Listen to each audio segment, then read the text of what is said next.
विद्यार्थियों, आज हम पढ़ने जा रहे हैं कक्षा 7वीं का अध्याय 3, जिसका नाम है हिमालय की बेटियां।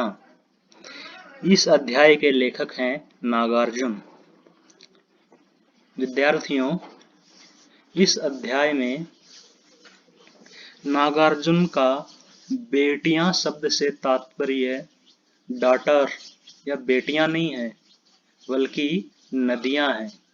इस अध्याय में नागार्जुन हिमालय की नदियों के बारे में अपनी श्रद्धा और आदर प्रकट करना चाहते हैं। वो लिखते हैं कि अभी तक मैंने उन्हें दूर से देखा था, बड़ी गंभीर, शांत, अपने आप में खोई हुई लगती थीं, संभ्रांत महिला की भांति वे प्रतीत होती थीं। उनके प्रति मेरे दिल में आदर और श्रद्धा के भाव थे। माँ और दादी, मौसी और मामी की गोद की तरह उनकी धारा में डुबकियां लगाया करता। वो कहते हैं कि अभी तक मैंने हिमालय की इन बेटियों अर्थात इन नदियों को दूर से ही देखा था। वो बड़ी ही गंभीर अर्थात सीरियस या इमोशनल और शांत दिखाई देती थी। ऐसा लगता था कि जैसे वो अपने आप में ही खोई हुई हैं। वो किसी संभ्रांत महिला, संभ्रांत का विद्यार्थियों अर्थ होता है कुलीन वर्गीय या एलिट क्लास, यानी उच्च वर्ग की महिला की भांति वे प्रतीत होती थी, अर्थात वो लगती थी। उन नदियों के प्रति नागार्जुन के दिल में हमेशा आदर और श्रद्धा के भाव थे। वो कहते हैं कि माँ और दादी, मौसी और मामी की गोद की तरह ही मैं इन नदियों में भी डुबकियां लगाया करता था। आगे वो कहते हैं, परंतु इस बार जब मैं हिमालय के कंधे पर चढ़ा तो वे कुछ और रूप में सामने थीं। मैं हैरान था कि यही दुबली पतली गंगा, यही यमुना, यही सतलज समतल मैदानों में उतरकर विशाल कैसे हो जाती हैं। इनका उछलना और कूदना, खिलखिलाकर लगातार हंसते जाना, इनकी यह भावभंगी, इनका यह उल्लास कहाँ गायब हो जाता है मैदान में जाकर। विद्यार्थियों, नागार्जुन कहते हैं कि इस बार जब मैं हिमालय पर चढ़ा, यानी हिमालय के कंधे पे चढ़ा अर्थात मैं हिमालय पर्वत गया, तो यही नदियां मेरे सामने कुछ अलग ही रूप में थी कि मैं हैरान हो गया था कि यही दुबली पतली गंगा, यही यमुना नदी, यही सतलज नदी समतल के मैदानों में उतरकर विशाल कैसे हो जाती हैं। यानी समतल जो मैदान है उनमें ये नदियां बहुत ही विशाल रूप धारण कर लेती हैं। वो कहते हैं कि इनका उछलना और कूदना, खिलखिलाकर लगातार हंसते जाना, इनकी यह भावभंगी, इनका यह उल्लास कहाँ गायब हो जाता है मैदान में जाकर। कि इनका इस तरीके से उछलना कूदना, खिलखिलाकर लगातार हंसते जाना, इनका यह भावभंगी, इनका यह उल्लास मैदानों में जाकर कहाँ गायब हो जाता है।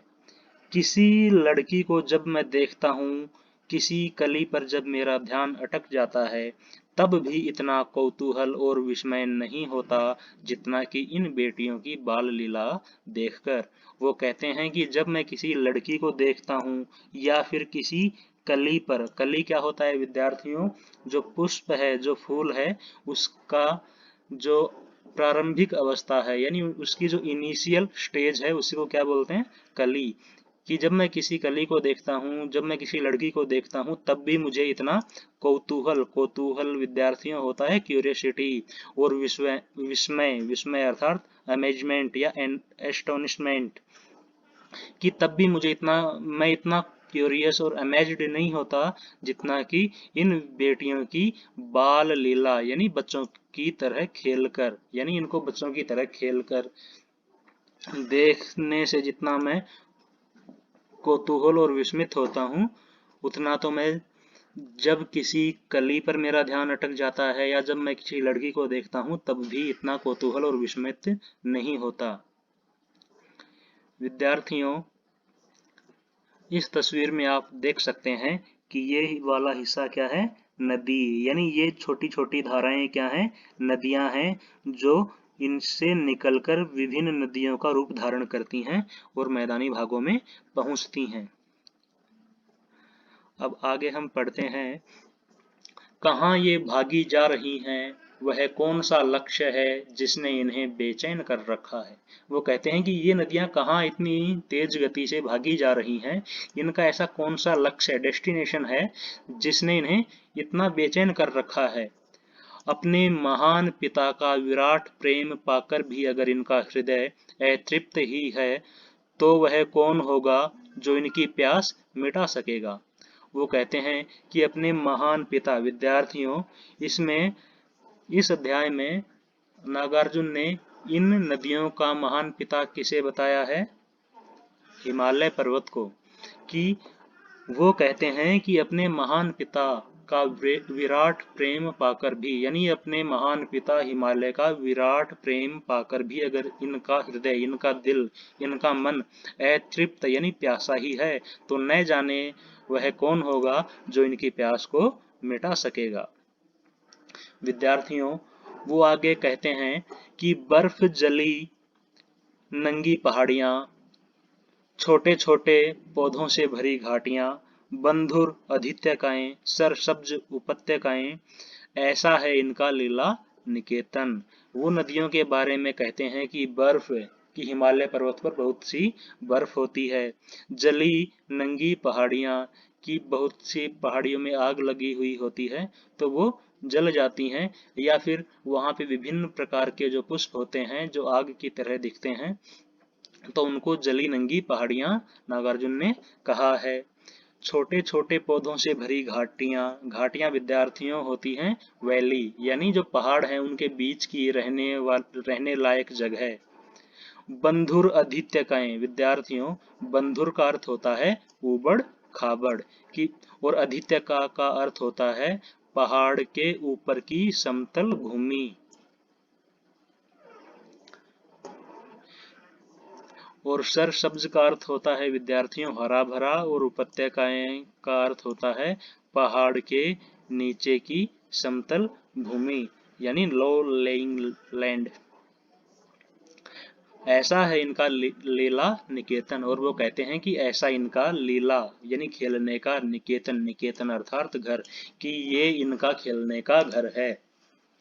खेलते खेलते जब ये जरा दूर निकल जाती हैं तो देवदार, चीड़, सरो, चिनार, सफेदा, कैल के जंगलों में पहुंचकर शायद इन्हें बीती बातें याद करने का मौका मिल जाता होगा।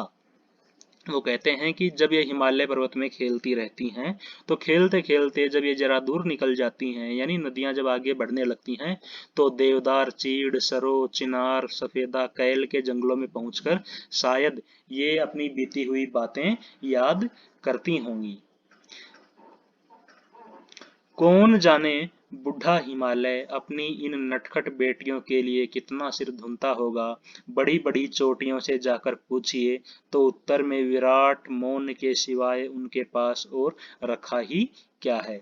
वो कहते हैं कि न जाने कि कौन जाने बुढ़ा हिमालय, यानी जो हिमालय पर्वत है वो बहुत पुराना है, कि बुढ़ा हिमालय अपनी इन नटखट, नटखट अर्थात शैतान बेटियों के लिए कितना सिर धुनता होगा। विद्यार्थियों, सिर धुनने का अर्थ होता है पश्चाताप या शोक के कारण दुख प्रकट करना, अर्थात कि जो बूढ़ा हिमालय है अपनी इन बेटियों के अपने से दूर जाने के कारण कितना दुखी होता होगा। बड़ी बड़ी चोटियों से जाकर पूछिए तो उत्तर में विराट मौन के सिवाय उनके पास और रखा ही क्या है। नागार्जुन कहते हैं कि आप अगर हिमालय की बड़ी बड़ी चोटियों से जाकर देखेंगे तो वहां पर किसी भी तरह,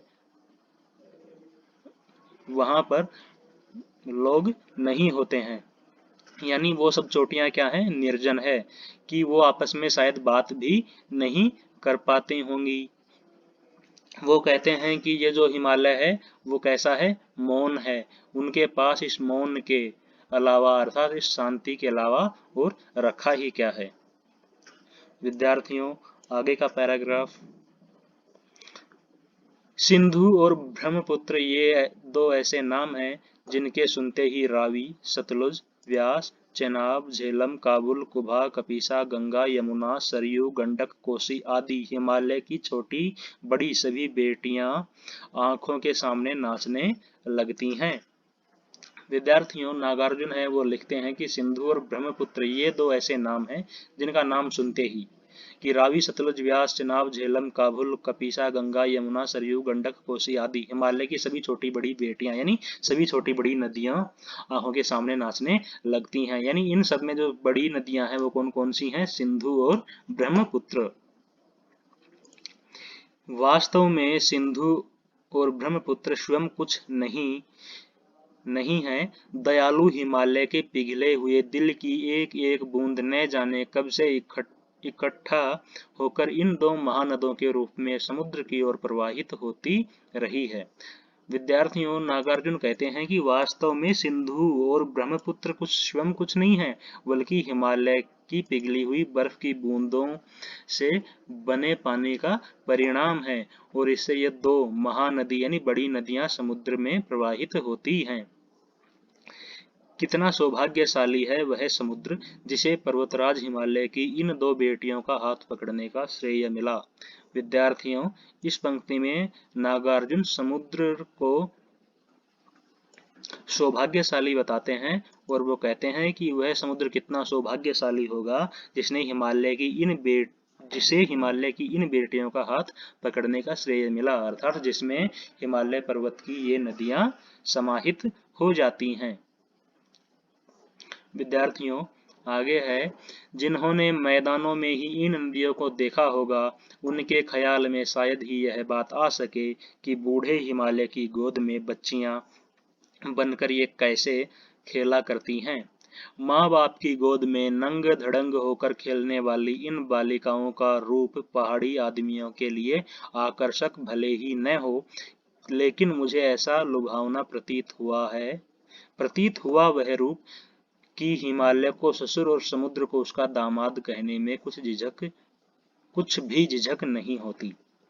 विद्यार्थियों, वो कहते हैं कि जिन लोगों ने इन नदियों को केवल मैदानों में ही देखा है उन्हें शायद ही ये बात पता चले कि बूढ़े हिमालय की गोद में ये नदियां कैसे खेला करती हैं, कि ये सब नदियां पहाड़ी आदमियों के लिए यानी जो पहाड़ों पर रहने वाले लोग हैं उनके लिए आकर्षक भले ही न हो, लेकिन मुझे ऐसा लुभावना, ऐसा आकर्षक, ऐसा अट्रैक्टिव प्रतीत हुआ कि जिससे मैं हिमालय को ससुर और समुद्र को उसका दामाद कहने के बारे में भी नहीं झिझकता। विद्यार्थियों, यहाँ हिमालय को ससुर और समुद्र को दामाद कहा गया है। कहा किसने है? नागार्जुन ने। क्यों? क्योंकि नदियों को हिमालय की बेटियां बताया गया है और समुद्र को हिमालय का दामाद।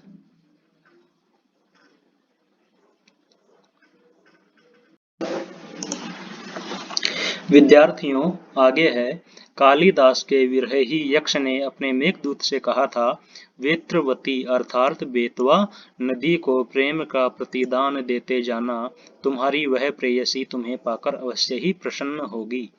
यह बात इन चंचल नदियों को देखकर मुझे अचानक याद आ गई और सोचा कि शायद उस महाकवि को भी नदियों का सचेतन रूपक पसंद था। विद्यार्थियों, कालिदास जी ने मेघदूत नामक एक नाटक लिखा था जिसके मुख्य किरदार थे यक्ष। उन्होंने मेघदूत से कहा था कि वेत्रवती अथवा बेतवा नदी को प्रेम का प्रतिदान देने से, विद्यार्थियों, प्रतिदान का अर्थ होता है वापस करना, जिसको बोलते हैं रिटर्न या रिडेम्पशन, कि बेतवा नदी को प्रेम का प्रतिदान देने से उनकी प्रेयसी उन्हें पाकर अवश्य ही प्रसन्न होगी। वो कहते हैं कि मुझे ये बात इन चंचल नदियों को देखकर अचानक से ही याद आ गई और मैंने सोचा कि उस महाकवि कौन? महाकवि कालिदास जी को भी नदियों का सचेतन रूपक पसंद था। सचेतन होता है विद्यार्थियों कॉन्शियस, और रूपक है लक्षण, कि इन नदियों कि महाकवि को भी इन नदियों का सचेतन रूपक ही पसंद था। दरअसल अर्थात सच में जो भी कोई नदियों को पहाड़ी घाटियों, समतल आंगनों के मैदानों में जुदा जुदा शक्लों में देखेगा, वह इसी नतीजे पर पहुंचेगा। वो कहते हैं कि वास्तव में जो भी आदमी इन नदियों को घाटियों और समतल मैदानों में अलग अलग शक्लों में देखेगा, वह भी इसी नतीजे पर पहुंचेगा। काका कालेलकर ने नदियों को लोक माता कहा है। विद्यार्थियों, जो काका कालेलकर हैं वो भारत के प्रसिद्ध शिक्षा शास्त्री, पत्रकार और स्वतंत्रता सेनानी अर्थात फ्रीडम फाइटर भी थे। इन्होंने नदियों को लोक माता कहा है, लेकिन नागार्जुन इन नदियों के बारे में कुछ अलग तरह से सोचते हैं। वो कहते हैं, किंतु माता बनने से पहले यदि हम इन्हें बेटियों के रूप में देख लें तो क्या हर्ज है। वो कहते हैं कि माता बनने से पहले यदि हम इन्हें बेटियों के रूप में देखें तो इससे क्या दिक्कत होगी। थोड़ा आगे चलिए, इन्हीं में अगर हम प्रेयसी की भावना करें तो कैसा रहेगा। वो कहते हैं कि हम थोड़ा आगे और बढ़ते हैं, अगर इन्हीं नदियों को हम अपनी प्रेमिका माने तो कैसा रहेगा। ममता का एक और भी धागा है जिसे हम इनके साथ जोड़ सकते हैं। वो कहते हैं कि ममता का अर्थात अपनेपन का एक धागा और है जिसे हम इनके साथ में जोड़ सकते हैं। बहन का स्थान कितने कवियों ने इन नदियों को दिया है। वो कहते हैं कि क्या किसी कवि ने इन नदियों को बहन का स्थान भी दिया है, क्या इन्हें अपनी बहन माना है। एक दिन मेरी भी ऐसी भावना हुई थी। थोलिंग, थोलिंग कहाँ पे है विद्यार्थियों, ये है तिब्बत में। कि एक दिन मेरी भी ऐसी ही भावना हुई थी। थोलिंग की बात है, मन उचट गया, तबीयत ढीली थी, सतलज के किनारे जाकर बैठ गया। दोपहर का समय था, पैर लटका दिए पानी में, थोड़ी ही देर में उस पर गतिशील जल ने असर डाला, तन और मन ताजा हो गया, मैं लगा गुनगुनाने। वो कहते हैं कि एक दिन मेरी भी ऐसी ही भावना हुई कि थोलिंग की बात है, मेरा मन उचट गया था, यानी किसी चीज में मेरा मन नहीं लग रहा था, तबीयत ढीली हो गई थी, अर्थात तबीयत भी मुझे सही नहीं लग रही थी। तो मैंने क्या किया, मैं सतलज के किनारे जाकर बैठ गया और दोपहर का समय था। मैंने नदी में अपने पांव लटका दिए और थोड़ी ही देर में उस प्रगतिशील जल ने असर डाला, अर्थात उस बहते हुए पानी ने मुझ पर असर डालना अर्थात प्रभाव डालना शुरू कर दिया। तन और मन ताजा हो गया तो लगा मैं गुनगुनाने, और इस पानी से मेरा तन अर्थात मेरा शरीर और मन दोनों ही ताजा हो गए और मैं लगा गुनगुनाने, और मैं गुनगुनाने लगा। क्या, वो लिखते हैं कि जय हो बहन, जय हो सतलज बहन तुम्हारी, लीला अचरज बहन तुम्हारी, हुआ मुदित मनहटा खुमारी, जाऊं मैं तुम पर बलिहारी। तुम बेटी यह बाप हिमालय, चिंतित पर चुपचाप हिमालय, प्रकृति नदी के चित्रित तट पर अनुपम अद्भुत छाप हिमालय, जय हो सतलज बहन तुम्हारी। विद्यार्थियों, जब नागार्जुन ने सतलज नदी में पांव डुबो लिए और उससे उनका मन और तन दोनों ताजा हो गए तो वो ये कविता गुनगुनाने लगे। विद्यार्थियों, ये अध्याय समझाने के लिए मैंने इस अध्याय में आने वाले सभी कठिन शब्दों को इस तरह से बॉक्स बनाकर उसमें लिख दिया है ताकि आपको किसी तरह की कोई कठिनाई का सामना न करना पड़े। विद्यार्थियों, यहाँ पे हमारा यह अध्याय समाप्त होता है। मिलते हैं अगले वीडियो में, तब तक के लिए घर पे रहें, स्वस्थ रहें। धन्यवाद।